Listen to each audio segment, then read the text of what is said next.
Hello there, and welcome to another episode of Let's Talk One-on-One with the Bible. My name is Andrew Omer, and joining me today is Brent Hunter. Brent, it is great to have you with me today. How are you? I'm doing well. Thanks for the invite. Yes, and I am really looking forward to what we're going to be discussing because this subject matter, it is very emotionally charged, just Yes. to let everyone know up front. It's a subject that presents many challenges, especially for the believer. How to navigate these conversations. It's one of these areas that we need to be prepared, be sensitive, be understanding, and we just can't also run away from these type of subjects because they are more difficult and they may present uh, confrontation at times. Yeah, But I see this as an opportunity, Andrew, with Roe v. Wade being overturned, and now it's up to every state to decide. It's in mhm. the news, it's on people's minds. And I want to try to change hearts and minds. I'm not so much interested in making this a political debate. I want to get to the point where, even if it were legal in every state, like it used to be, that more and more people will opt out because of their own conscience. And we as Christians can argue from the Bible, but I think we also have some strong evidence that we can argue even from people who don't accept the Bible, and in so doing, maybe save some little babies from being killed unnecessarily. And you've already alluded to the topic, which we're going to broaden it as far as just make it more clear. I know that people have already gotten a sense of what we're going to be talking about, but before we really dive in, just take a moment, if you would, just to introduce yourself and just talk a little bit about who you are, who's your family, just so the audience knows a little bit more about who Brent Hunter is. Sure. Sure. I'm a gospel preacher. I've been preaching here in the Kirkland, Washington area for 10 years. The Lord's really been blessing our work. It's been a really good work up here in the Pacific Northwest. Not everybody up here are terrible left wing radicals. Some are, but we're able to successfully reach a lot of people that are seeking the Lord, which is helpful. Before going into full time gospel work, I taught at Florida College for 18 years. I taught communication, marriage and family, public speaking, and freshman Bible. And at the same time, I preached for 21 years at the North Street Church at the time. Then in 2006, my wife and I decided to go into full time work.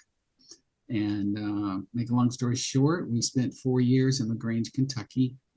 And then we spent 3 years at the Johnson Avenue Church in El Cajon, California, which is in the San Diego area. And then we moved in 2013 up here. And in October, we plan on moving back to Tampa, Florida, which we still consider home. And I'm not retiring from preaching, but I am going to spend more time with my grandkids and try to smell the roses a little bit and maybe hold some gospel meetings and things like that. Just slow down the pace, but still work for the Lord. That's my plan. Well, you've been a little bit all over, and I'm glad that you've had that opportunity and experience to be in multiple places. And as you've already alluded to, of what we're going to be talking about, and I appreciate how you have uh, phrased it, but we're really focusing on winning hearts and minds on this really massive emotional subject of abortion. And uh, again, it doesn't necessarily, and I hope that we're not coming from a confrontation. I don't think we'll be coming from a confrontational manner, but I think that very often when you hear that word abortion, immediately walls and guards are put up, or you're getting yourself prepared to go to battle. But I do think that we need to be, as I hope that we'll be talking about, as believers, being able to better navigate ourselves when we engage in conversations with other individuals that are either thinking about it, struggling with the subject matter, whether they're maybe on the fence themselves of maybe potentially making that decision. But as you alluded to, looking at what Scripture talks about, and we're going to be talking about a little bit more. You've already hinted at Roe v. Wade and that massive or that important case that just recently was handed or struck down, and then some of the science. But I'll have you kind of introduce of the subject a little bit deeper. Okay, all right. I like to talk about this as the sanctity of life. You know, you don't have to always talk about abortion. The first thing you need to realize is the sanctity of life. And the Bible talks to us about that in several different places. And, you know, one of the key things to remember is that God so loved this world, which means life. And I think that includes the unborn. And the Bible is pretty clear. You know, when you ask the question, when does God take notice of us? Do you have Jeremiah 1:5 handy there? I can get that for us. Okay, I love this because this shows that God is not just pro-life, but actually takes notice of us before we're even conceived, kind of pre-life, interestingly enough. Go ahead and read that. All right.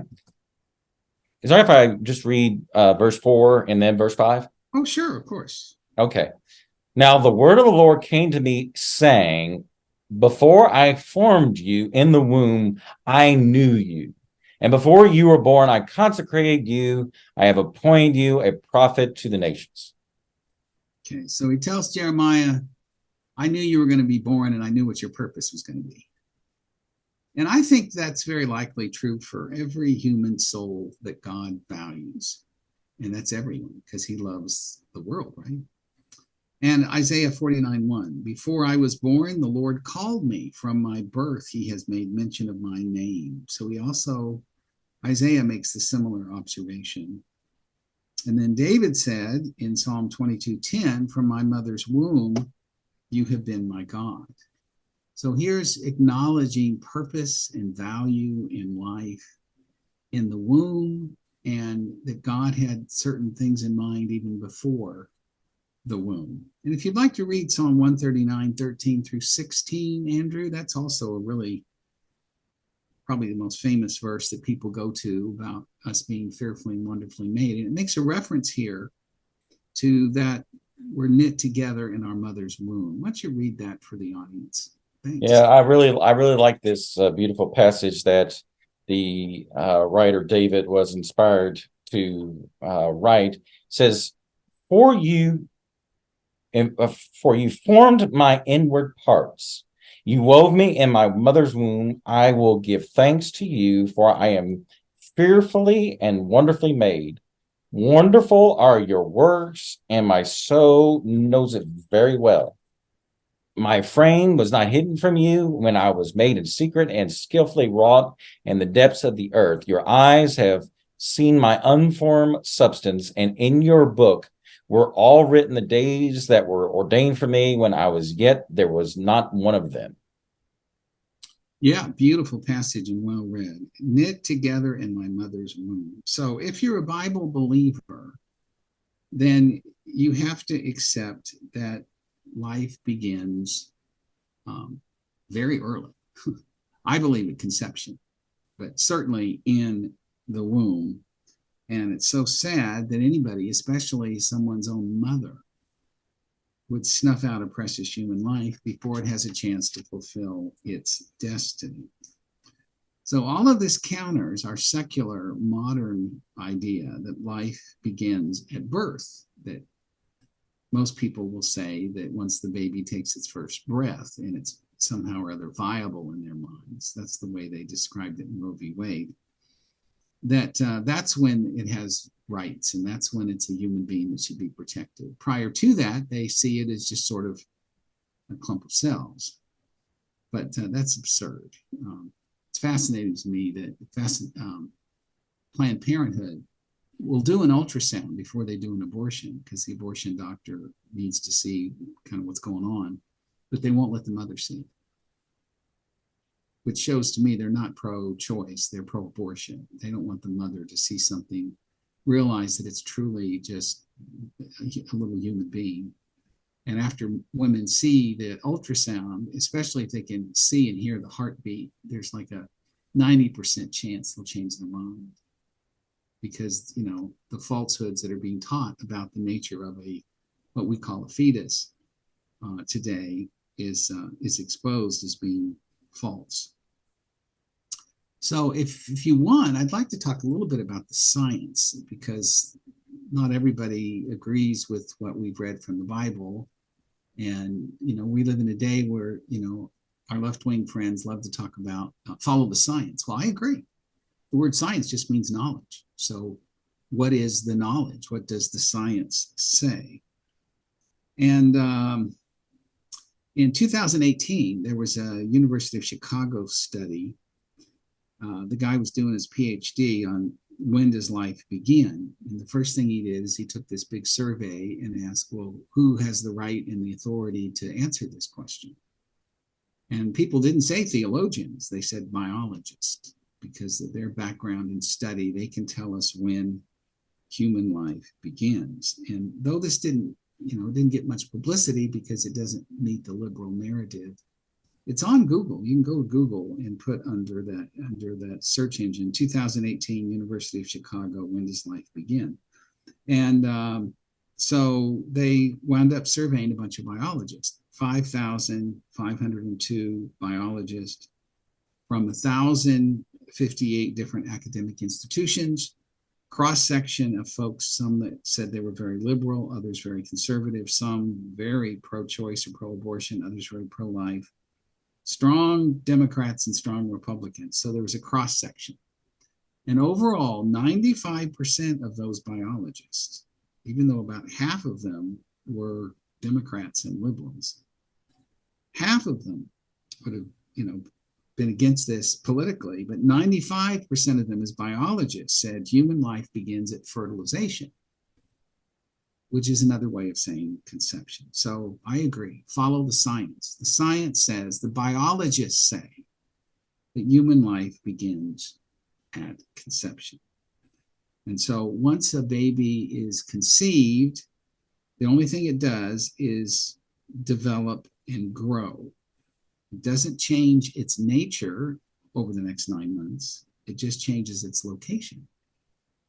Why something is not worthy of protection just prior to being born, but then after being born, suddenly everything changes.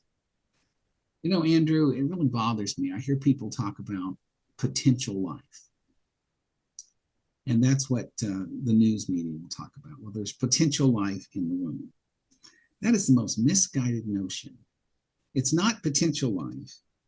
It is human life that has human DNA. And everybody admits that it's growing very rapidly. And so, okay, only living things grow. Well, what kind of life is it? It's not animal life. It's human life that's growing rapidly. Dr. Landrum Shuttles, PhD, was the first scientist to succeed at in vitro fertilization. So he's like the world expert on this subject. And he wrote a book called The Rites of Life, R-I-T-E-S, The Scientific Evidence of Life Before Birth, in 1983. Let me read you this section. He says, the zygote is a term for a newly conceived life after the sperm and the egg meet. So before they call it an embryo, when it begins to divide, it's just a fertilized egg. That's called a zygote. He says the zygote is human life. There is one fact that no one can deny. Human life begins at the zygote level, at conception. And so if that's the case, the question is, do these little zygotes, these little very small human lives, have any rights? And my question is, Why not? And people will say, well, what about my body, my choice? You know, Andrew, I maybe shouldn't wade into this subject because it's so controversial, but I think it's really interesting. The same people that are pushing the vaccine mandates on folks, whether they like it or not, you don't hear anybody acknowledging my body, my choice. I think in that instance, it's valid. Before you force somebody to take a vaccine against their will, you ought to say it's their body. They ought to make their own health decisions. So on the surface, I agree with the idea of my body, my choice. However, when it comes to the subject of can I kill this little baby, it's a body inside a body. When you ask a pregnant woman about, what's going on with her pregnancy, you don't say, how's your body? No one does that. How's the baby? And the implication is within your body. It's a body within a body. It has its own unique fingerprints, it has its own unique DNA. They go in sometimes and they perform surgery on preborns. If they can see from the ultrasound that there's problems that maybe can be protected. All right, is that doctor doing a surgery on the body of the mother or on the body of a separate entity? Sometimes they go in and they do heart surgery. Well, it's on the baby's heart, not the mother's heart. The mother is just holding the child within her womb, and it's a separate child. So this whole idea of my body, my choice is just a deception of the worst kind. And I think that's really, really unfortunate. Are you aware, Andrew, about the progression of how fast this little zygote grows into an embryo, a little baby? Are you aware of how fast and at what early stages these babies develop? I knew it at one time when I was much younger, but I don't remember it all. no. A preborn baby's heart is beating at 3 to 5 weeks after conception. So you have two different heartbeats, the mother's heartbeat and the baby's heartbeat. And at 6 weeks, it has separate brain waves. You can sense the brain waves from the mother and the separate brain waves from this little baby. And it just seems bizarre to me. In our culture, if your heart stops beating, you have a heart attack, and you can't get the heart going again, obviously you're dead. So they pronounce you dead once your heart stops and you can't get it to start beating again. Why in heaven's name, once the heart starts, do we not declare the baby alive? Now, I think the life begins at conception, but even if you disregard that, just based on simple logic, you at least ought to claim that when the baby's heartbeat starts, that a new life begins. That's why a number of conservative states have passed these heartbeat laws, which says if you can detect the baby's heartbeat, you can't kill it. That makes sense to me. And then the same thing is true with the brain development. If after 6 to the most 7 weeks it's got its own brain waves, well, then why don't we declare the baby alive because it has its own consciousness? If your heart is beating but your brain is dead, there's no brain activity, then we pull the plug. The person's dead. If I have no brain activity, I'm gone. It's kind of like lights on and nobody's home, right? So if we declare somebody dead when their brain is dead, why don't we declare a baby alive when its brain is alive and separate from the mother? I mean, I think most of our pro-choice, pro-abortion friends have really not really thought this through. And the more we can share with people prenatal development and help them see with their own eyes what this little precious baby is going through, and that it truly is just a miniature human being, that all it needs is time and nutrition to become, a little baby that is born. People, I think, will have their hearts and minds changed, at least I hope. And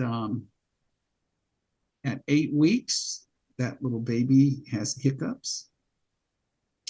At 10 weeks, the baby has unique fingerprints. They're different from anyone that has ever lived and begins sucking its own thumb.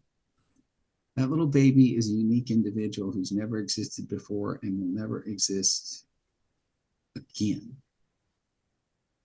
And so, on what basis does anybody, especially its own mother, supposed to be a place where the baby's protected? The most dangerous place for a little baby today is in the womb of its own mother. Is that twisted or what? And yet somehow or other we use a bunch of euphemisms and dress it up with language that makes it sound noble. I saw a bumper sticker the other day that said, abortion is love, and it had a big heart. I mean, what is a person thinking? So I've said enough. What are some of your thoughts? And you may have it there, but I don't remember exactly when in the pregnancy that they are able to uh, feel pain. I know that there's a point in time that they're actually able to feel pain. Yes, I do. And you know what? That is a very good point that needs to be focused on. Let me see here. 12 weeks, vigorous activity is shown, curls toes, makes fist, opens mouth, practices breathing. And they've got enough of a nervous system that the pain is felt. Let me see here. I had that marked.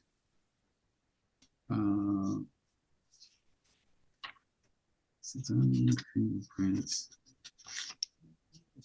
I think it's about 15, 16 weeks, if I'm not mistaken. I've got this written here somewhere. My eye's just not going to it for some reason. But obviously, one of the things I like to talk to folks about is, all right, just think about the golden rule. Do you believe in the golden rule? And most people, whether they believe in Jesus or not, believe that's a pretty good way to live, which is basically doing to others as you would have them doing to you, right? And if they say they believe in the golden rule, say, well, would you like for somebody to have done to you when you were maybe in the first term? That's when most abortions still occur. And people don't like to talk about what they do to little babies. Are you aware of how they kill the little babies in the womb? I've seen videos, especially a former doctor going before Congress, which can be seen on YouTube. It's been seen millions of times, I'm sure, of the description. He did not perform actual on his own, from what I can recall, the late term, but he did do the earlier stages, like the first and second trimesters. But yes, to answer your question. Yeah, vacuum aspiration is very common, and that's where they basically just, make an incision and they put a little vacuum tube that is so powerful that it literally pulls the baby limb from limb and vacuum out all of its different pieces. What an awful, terrible thing to do to a little baby, many of these old enough to feel the pain of having their limbs ripped out from them. And then there's this saline solution where they often will inject saline solution into the pericardium there, into the baby, and there's terrible suffocation and burning that occurs. And then the baby dies and then is later on stillborn. Sometimes they, in a partial birth abortion, will pull the baby out by its feet. And then to make it legal, just right before they pull the head out, they will puncture a hole in the back of the neck, and then they will, suck the brain out. And then, of course, the baby is born dead. Partial birth abortion. Just a horrific, terrible, awful thing to do to a fellow human being. And if we could just, it's just so ironic to me that Do you remember when there was all that upset in the news about waterboarding? And people were all upset about the fact that a couple of terrorists were waterboarded to try to get information from them to try to save lives. Waterboarding is not pleasant, but it doesn't leave any scars, and it doesn't have the pain or the torture that is involved in killing a little baby in the womb. It just seems ironic. There's all this outrage over protecting a terrorist. And I'm not in favor of waterboarding anybody. I want to make that clear. But the point is, it just seems so twisted that you're so worried about waterboarding terrorists. And you don't have any concern about vacuum aspiration and saline solutions that burn the skin and just awful things they do to kill these little babies. So we live in a weird world, Andrew, where people oftentimes today are against capital punishment, against killing the guilty, but they're for killing the innocent and that they're for abortion. And what is the crime that the little baby has committed? It came at an inconvenient time. 98% of abortions they're just inconvenient. They're not wanted at the moment. Only 2% are rape or incest. And so that's just a smokescreen to try to defend just the vast majority of people who have unprotected sex. 87% of all abortions are with unwed mothers. If you just went back to the old style morality of you save sex for marriage, 87% of all abortions wouldn't occur. Because most of the time, couples do not kill their own children. They don't abort their own babies. Sometimes they do, but most of the time, that's not the case. So this isn't, in my judgment, a result of the sexual revolution of the 1960s. And people wanted to have recreational sex without consequence. So they have birth control, which should have worked. And of course, they have other prophylactics and ways to keep from getting pregnant. But still, a lot of people don't pay much attention. And if somebody gets somebody pregnant, they want to be able to just kill the baby and not have to worry about the responsibilities involved of having sex and perhaps getting someone pregnant. So nobody wants to talk about that, but I'll talk about it because that's what the facts are. That 87% of all abortions are out of wedlock. And most all of those are the result of immoral conduct. So if we could just go back to basic morality and saving sex for marriage, we'd save a whole lot of problems in so many different ways. God knew what was best to begin with. And we need to be careful about the terminology. Have you noticed the pejorative terminology that the media uses about those of us that are pro-life? What do they usually call people that are pro-life? They don't even use that term anymore. Well, of course, bigots. Well, yes. Yeah, they do sometimes. Misogynist. Yeah. What I was going after is they'll say anti-abortionist. Instead of saying pro-life, they'll call you anti-abortionist. They'll never call somebody who's pro-abortion. They call him pro-choice because that sounds so noble. And I really like the bumper sticker that says it's not a choice, it's a life. It's a separate human life.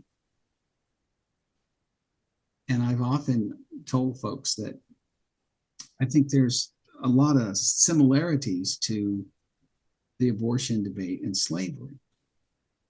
What would you think of people in the South that were trying to defend slavery, instead of saying that they were pro-slavery, if they just insisted they were pro-choice? And what's wrong with you? Were you anti-choice? I mean, if you don't want to have a slave, you don't have a slave. But why take away my right and my choice to have one?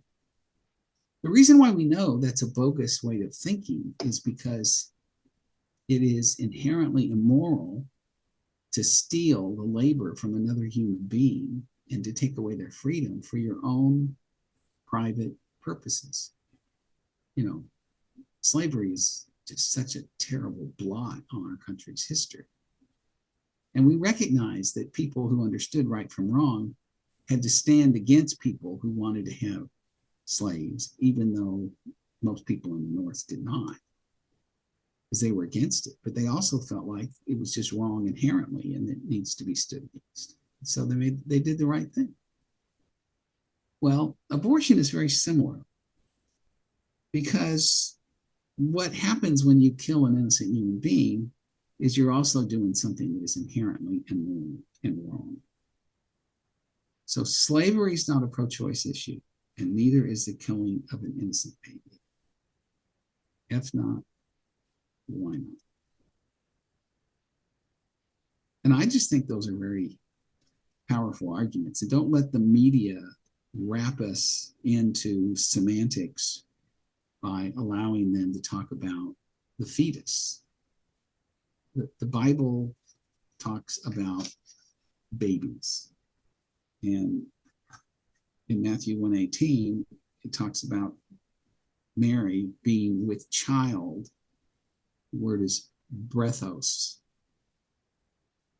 And that's the same word that you used of John the Baptist in Luke 1:41, where the babe, John the Baptist, leaped in her womb at 6 months.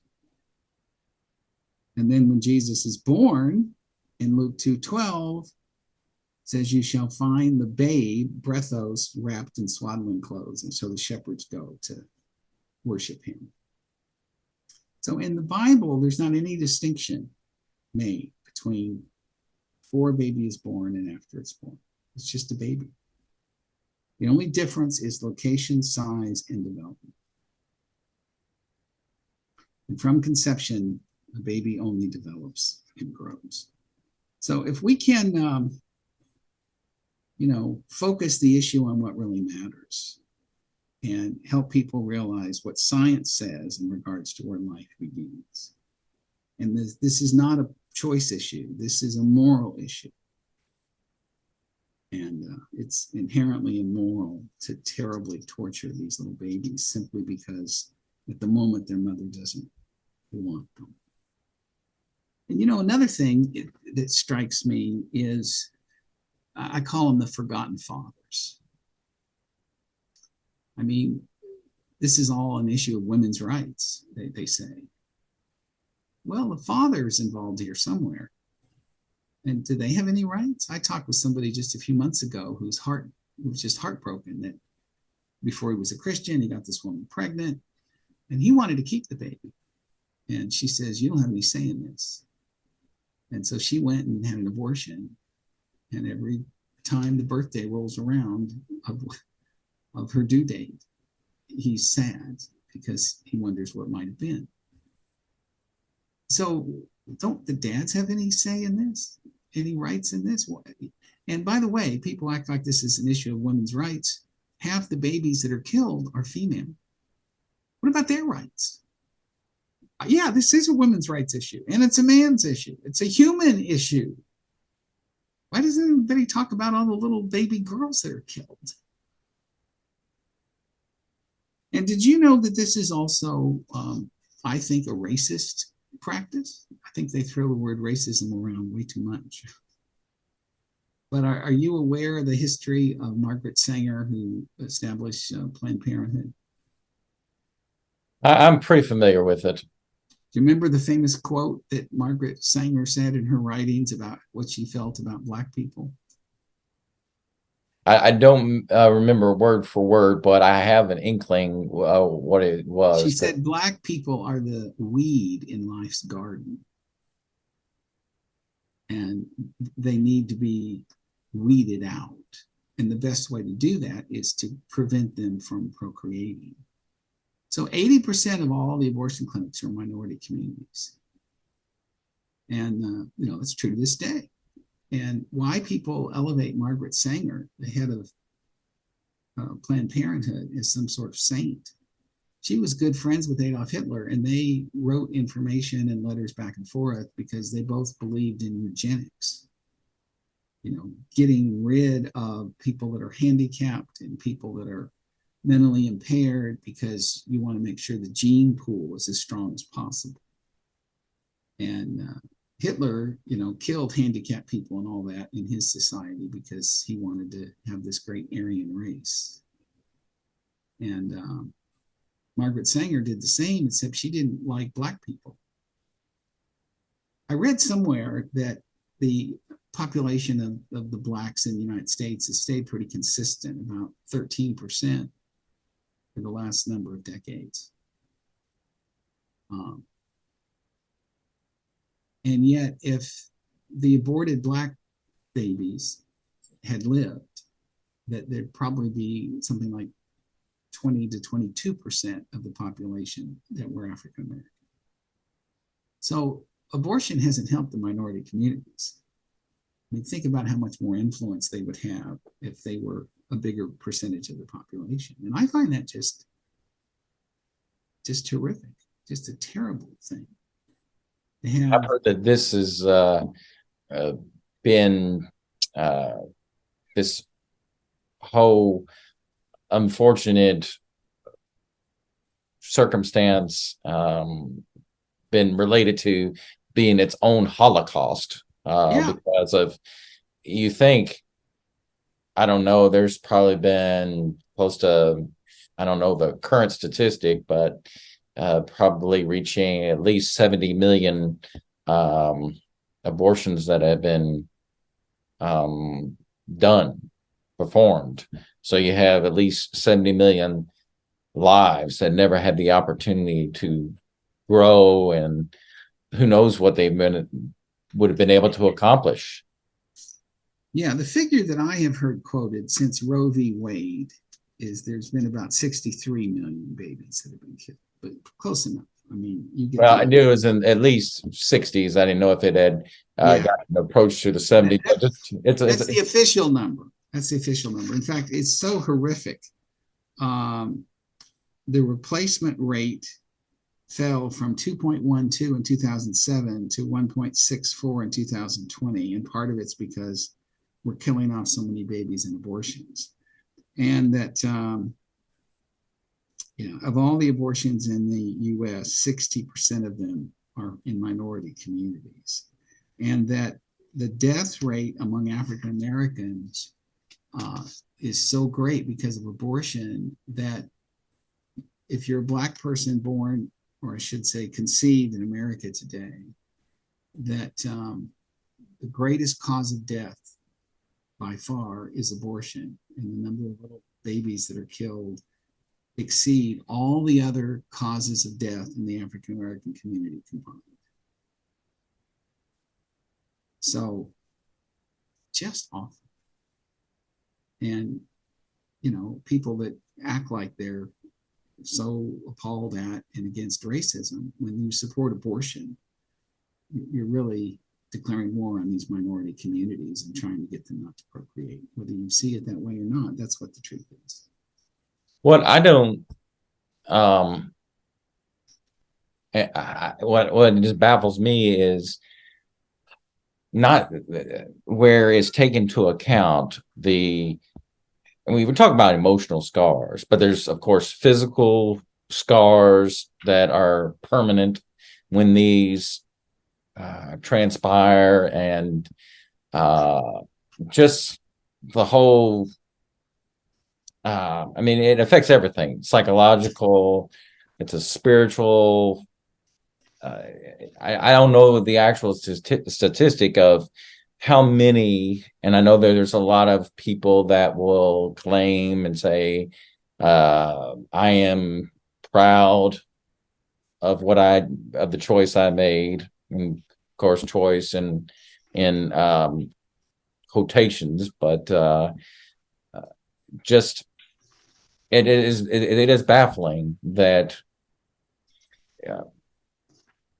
if someone's being completely honest with themselves, if they're able to be and reflect on what is being done, the horrific and the reality of what transpires, it should floor a person. It should devastate a person. I know that a lot of people probably look at a person who claims to be and lives as a Christian. Why this particular issue? Why harp on it? Why keep on bringing it up? Just leave it leave it be, leave it alone. Um, we're called to be voice for the voiceless. Yes. And I mean, Somebody's got to speak up for them. And yeah, what you were referring to, Andrew, is post-abortion stress syndrome, PASS, and it's a well documented disorder that a very large percentage of women suffer from, and that they have great regret, and it's almost like post-traumatic stress syndrome, uh, that they have to go through, tremendous emotional upheaval, either at the date of their abortion or what would have been the due date. And they've got all types of emotional scars and trouble that they often suffer because they look back and they realize that they killed their own baby. Let me say something to folks who may be listening. It could be that you become a Christian or you become aware of these things, and that when you were young, you ran and had an abortion, and you just, it's legal and you were told it was okay and everybody does it and all this kind of stuff. And then you have great regret. I want to remind everybody, number one, it's not the unforgivable sin. The grace of Christ is there for anyone who comes to him with the right kind of heart and forgiveness. And secondly, that you're going to be reunited if you remain faithful and you wind up going to paradise and then to heaven, that you'll see your baby. Your babies are innocent, and I think they have souls, and they're going to be in heaven. And so if you can live a life so you can be right with the Lord, then you can go to heaven too. And you can be reunited with your baby. So there's hope in that. And a lot of people who have regrets over the abortion choice they made become very active pro-lifers and try to do what they can to help other people from making that same mistake. So I just think that's important to say. I don't want to make somebody feel more guilty than they already do. It can be forgiven, and just get forgiveness and move on if that's the case for you. yeah, I know that some may think, well, that should be a better decision. They immediately go to heaven. No, that's we're playing God, and we're committing, of course, a sin when we're taking that life, which is Yeah, is that what you would specifically. like? Is that what you would like someone to do to you because you could die and be saved? We have a lady in our congregation, one of my favorite people. Her name is Laura Smith, and her mother was raped, um, and the father was, really nowhere to be found. And everybody in this woman's family encouraged her to give up the baby. She already had two kids at the time. And it's not your kid anyway, and all this stuff. But she said, no, I believe I have a new life within me. And so Laura was born. And the mother grew up to explain to her that, that your father came upon me, and, I wound up getting pregnant, and he's not around, but I wanted to preserve your life. And she is a faithful Christian, and she's willing to tell her story. Her name is Laura Smith. And this is what she wrote. She said, to those that support abortion, why is the human life in the womb worthless? Who is the voice for the unborn baby? Which is what you were saying, Andrew. What if the person in the womb wants to live? Family and friends of my mother told my mother to abort me, and aunt offered to pay for it. I thank God that my mom was my voice. She stood up for my life. She gave me a precious soul, a chance to live. She gave me worth. The people who are for abortion, those who wanted my mom to kill me in her womb, I hear them say to me, your life is worth nothing. I hear them say to me, it's okay for me to be killed in my mother's womb because you came at an inconvenient time and through difficult circumstances. I hear them say it's okay for me to die and not have a future. Further, I hear them say it's okay for the children I've given birth to now to have never been born. Are my children now worth nothing? Her three children are just wonderful. Faith, Aubrey, and Emma. And they would have been killed in a way, would have never come to being if Laura had been killed. To anyone who might be considering abortion, your baby is alive. It deserves to have a future.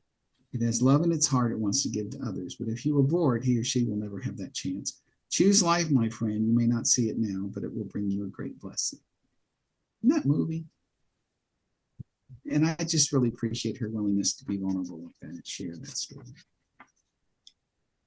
Yeah, I know that a lot of people give a lot of caveats of why this or what about this situation. Mostly, if the mother is raped or if there is incest in the conception that occurs. And I'll be honest, years ago, I probably would have been okay with that line of thinking because it wasn't done in the natural way. And then it was presented to me, okay, what fault is that of the child? What choice did the child make in as far as why are they to blame for the actions of one or both of the parents? None. And that child, and I'm not trying to be insensitive, even though that there are probably going to be people that will view this and think that this whole subject matter is, as we talked about, we are viewing ourselves as anti-abortionists, women haters, and all that. But it's the fault of the child. And yes, it's going to be, no doubt, very difficult in some circumstances for the mother to bring in that child, depending on the situation.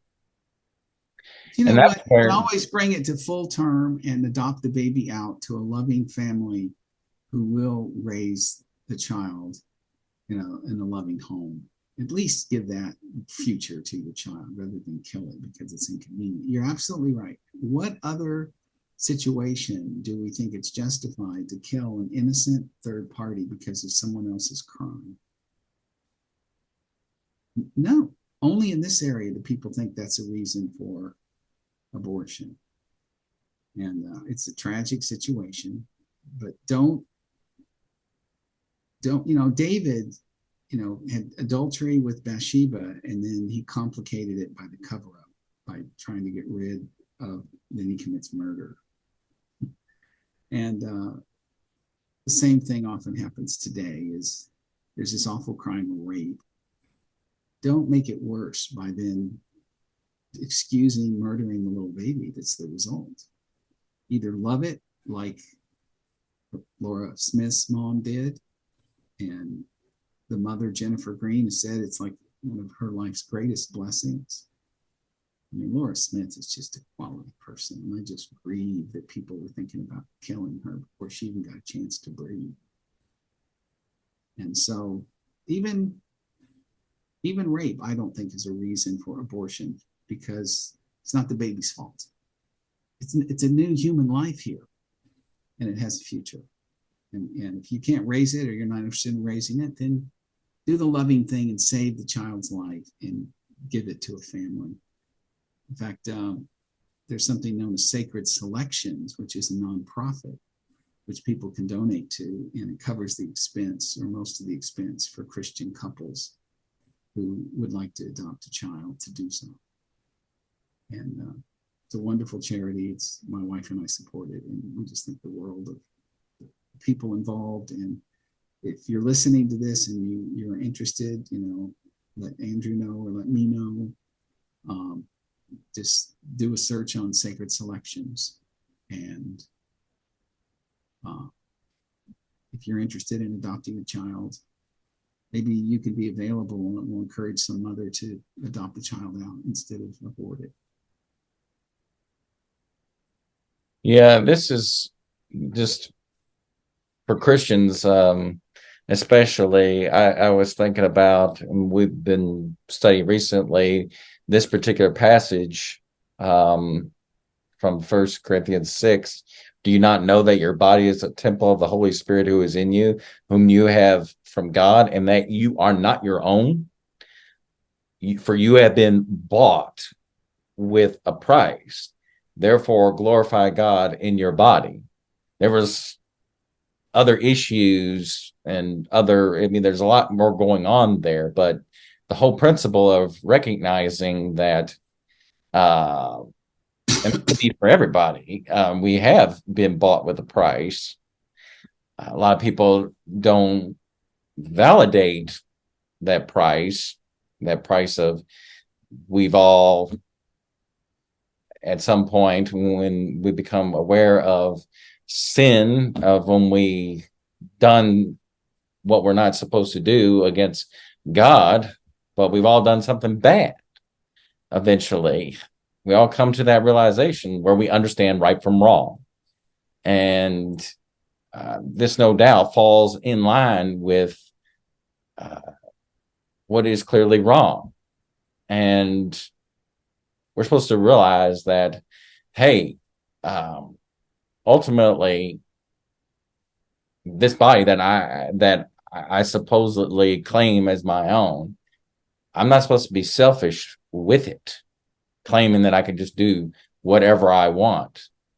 I mean, in this section, they're really dealing with what we've been alluded to in some aspect, fleeing sexual immorality, making sure that you were treating your body the way that God wants it to be treated. You've uh, honed in on a lot of this would be resolved if we would just adhere to the model that God did from the very beginning. And that is to have the purity and sanctity of marriage and have that right relationship, which is second only to having that sanctity of that relationship between a person and their heavenly father. Only Yes. then. Oh, go ahead. Yeah, I certainly agree. The other thing I think is quite interesting is people that are pro-abortion today love to say they're pro-choice. It sounds so noble. But I've thought about this, and it appears to me that abortion proponents are actually anti-choice. They take away the choice of the baby. It doesn't get a vote in this. As I mentioned, it takes away oftentimes the choice of the father that may or may not agree. And in many states, they allow a minor child to have an abortion without the partner's or the parents' consent or involvement. So the parents, grandparents, their rights in this are taken away. And so all the old Roe v. Wade did is allow states and local communities to vote and decide what kind of restrictions they want to put on this procedure, which everybody ought to recognize is a questionable procedure. In Europe, they have stricter restrictions on abortion than they do in the United States, and they're always using Europe as the model. And so it's just so many ways in which they just play word games, and that's unfortunate. It's also interesting to me to think about, listen to this quote. This is by Gregory Knoll. He has a book called Precious Unborn Human Persons. He says, if the unborn are not human, there is no justification for elective abortion is necessary. I mean, it's like removing a cyst or something.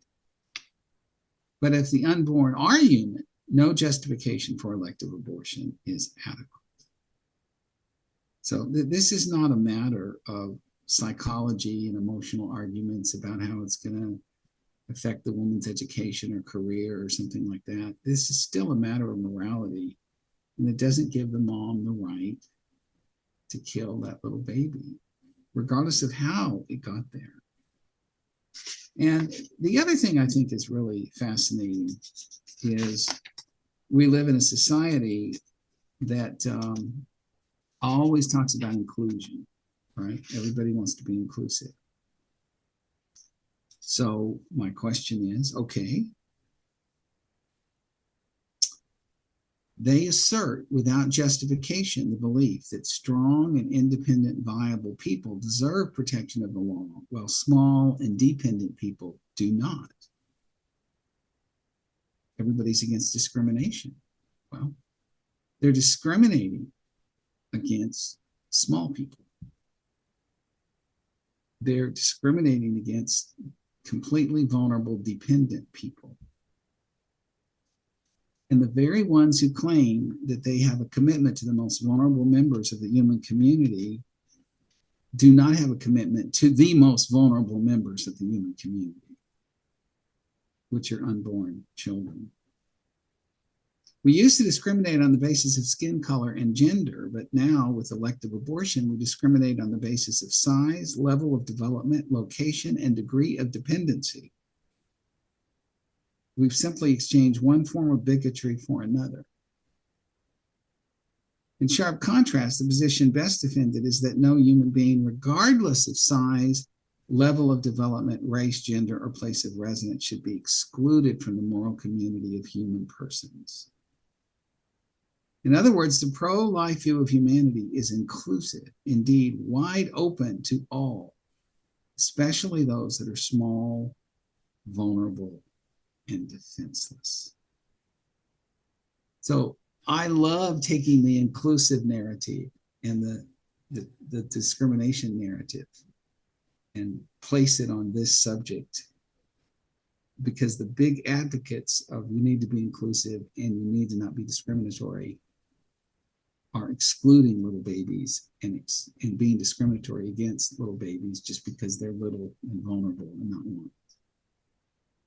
I mean, what's next? You get older people that are sick and can't do much and are dependent upon other people. We kill our grandparents or great grandparents because they're just in the way. Why not? If you're going to kill a little baby, you might as well kill them when they get old. So this is a moral issue, and we need to think it through and do everything we can to stop the infanticide that is happening in our country and pray for a spiritual revival, because that's the only hope we have, is for people's hearts and minds to be properly educated and for us to protect the most vulnerable people in our world. Go ahead. Just prior to our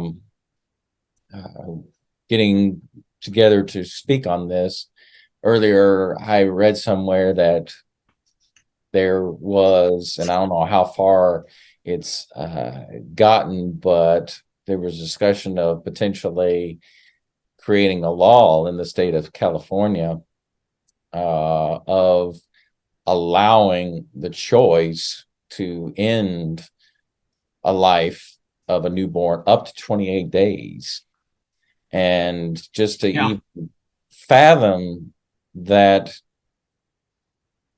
that's even a possibility, nor should I be surprised. I mean, we've for the majority of our discussion not looked at a whole lot of passages, and there's plenty of passages that we could look at that talk about the sacrifice of children and the murder, the brutality that occurred of children that were completely innocent, and the very graphic nature that is described in Scripture, and how God did not, of course, approve of this. He condemns it over and over. And just seeing this, people that are believers and Christians need to be aware that these things are being discussed and prepare themselves, equip themselves to make that stand. I know that there is many times when you approach these uh, individuals that are really set and will make every justification, every rationalization to maintain their belief of, as you've already mentioned, my body, my choice. And we can only present and be firm to that individual that claims that and say, really? Are you willing to have a conversation and talk about those things? I know a lot of people refuse to have discussions. We have to make the attempt because lives, innocent lives, are Yeah. on the line. They're at risk. Yes. And we need And to be armed with the facts and speak the truth in love. yes, and that's it. Speak the truth in love. And not only love for the unborn child, but love for that person that we are talking to, because they are in the throes of a spiritual battle that they are not aware of. Yes. Generally Because, speaking, yes. yeah, because if they were aware of what we believe, I think you and I would agree on, is what Satan and his forces are very much active in this situation among many, they would not do such a horrible and devastating thing, not only to the child, but to themselves. Yeah, yeah. And there's certainly, as we said, this tremendous regret and stress that many women experience afterwards. This has been a great discussion, Andrew. I'm going to have to go. Did you want me to give my contact information before we signed off? Sure. What if someone wanted to talk to you further about these things, or maybe have other questions? Feel free to give your best contact information. Yeah, the best way to reach me is by email, CB as in Charlie Brown, cbhunter53@gmail.com. I'd love to hear from anybody. Be glad to give them, my PowerPoint files where I preached on this subject, and hopefully we can spread the word about the sanctity of life and the options that are available to women who get themselves in difficult circumstances. We need to have compassion toward them, help them sort this out so they make the right choice. And if they make the wrong choice, still try to bring them to Christ if we possibly can. Well, thank you for being a guest and talking about this very important subject that we need to continue to educate ourselves and be willing to speak up and be, as we've talked about, a voice for voiceless, and make sure that we're demonstrating love and being that light that we need to be in this dark world. So thank you so much, Brent, for being a guest today. And we hope that you that were watching found this very beneficial and thought-provoking. And we hope that you will plan on tuning in when we have another episode of Let's Talk One-on-One with the Bible. Until then, may God bless you and take care. Too, Andrew. Thank you. God bless you. Bye.